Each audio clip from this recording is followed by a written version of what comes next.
Tunnel screen here, set up for Toney.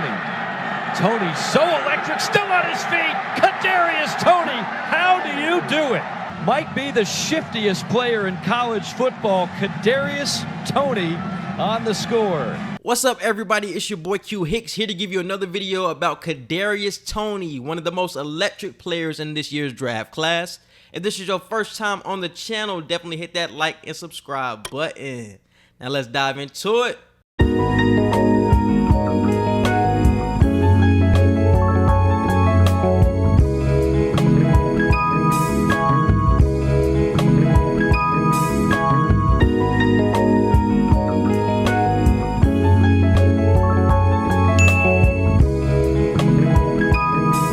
Kadarius Toney is a 5'11" wide receiver out of 8 Mile, Alabama. In high school, Toney was a dual-threat quarterback that got a good amount of attention towards the end of his junior season at Blount High School. After finishing with 3,600 passing yards and 53 total touchdowns, he was named to first-team Coastal Alabama and second-team 6A. After he got his first offer from South Alabama, other offers started to roll in from big-time schools like Florida, Alabama, Auburn, and Georgia Tech, among others. And in the summer before his senior season, he decided to commit to the University of Florida. He wanted to play quarterback on the next level, and Florida was a school that was going to give him that opportunity. Knowing it was going to be good competition at the position, Toney accepted the challenge. He finished his senior season with 2,900 passing yards and 32 touchdowns while running for almost 900 yards and 15 touchdowns. He was named 6A Back of the Year in 2016, and during his 2 years at quarterback, he led his team to a 20-5 record. He ended up being a 3-star prospect in the class of 2017 and was a top 20 recruit in Alabama. Toney enrolled early into Florida to be a part of Jim McElwain's quarterback camp, and he would really open some eyes during spring practice.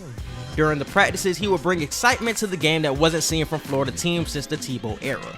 He had long runs and good throws, but the team would end up going with another freshman quarterback, Felipe Franks, who redshirted the season before. Kadarius would mostly play Wildcat QB and receiver in his freshman season, finishing with 14 receptions and 121 yards. He also battled a lot of injuries throughout the season, only playing in 8 of the 11 games. The Gators would finish 4-7 and McElwain would be fired mid-season. With new coach Dan Mullen coming in, Toney was told from the beginning that he would be played all over the field at many positions, and he would be used as the Percy Harvin type of player in the offense. In his sophomore season, he would have 260 receiving yards and a touchdown with 240 rushing yards on 21 carries. Every time he was on the field, you had to be worried about him. It can be a rush, a throw, or a catch. But he didn't get as many touches as you would expect for somebody so dynamic. And during his junior year, he missed 6 games with a shoulder injury, which cut his season in half after getting off to a good start. He would play in 7 games with 10 receptions for 194 yards. It just felt like every year was going to be a breakout year for Toney, but whether it was an injury or opportunity, he just didn't get the chance to show consistently what type of player he could be until his senior season in 2020, when everything came together with the play, the health, and a full season of Kyle Trask at quarterback. He finished with 70 receptions, 984 yards, and 10 touchdowns. He went from a gadget player into one of the best receivers in college football. And he is a finalist for the Paul Hornung Award for the player with the most versatility and helped the Gators get to an 8-3 season. Toney sat out of the Gators bowl game versus Oklahoma for draft reasons, and he has NFL scouts wanting to get their hands on his talent. He has big playability and playmaking speed, and to me the most exciting trait about him is his balance.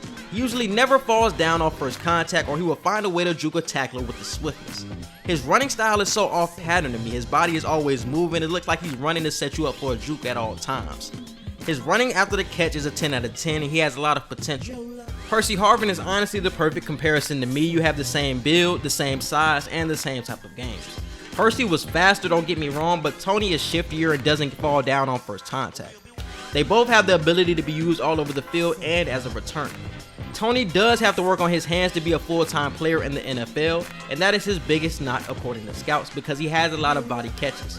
And the fact that he needs to develop a more advanced route tree also comes up in scouting reports, along with health concerns. But this season was a good start playing in all games, but he will have to continue to stay healthy.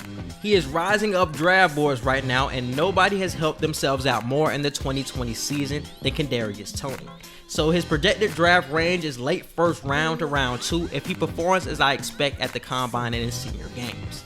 My favorite landing spots are the Patriots because they are desperate for any type of weapon, the Miami Dolphins, and the Green Bay Packers. There have been some good receivers that have dropped in drafts, so it's hard to peg where some will land, but you can't pass on that type of playmaking in my opinion, and I wouldn't be surprised if he snuck into the middle of the first round by the end of the draft process. I just want to thank you guys for watching. If you got to the end, I really rock with you.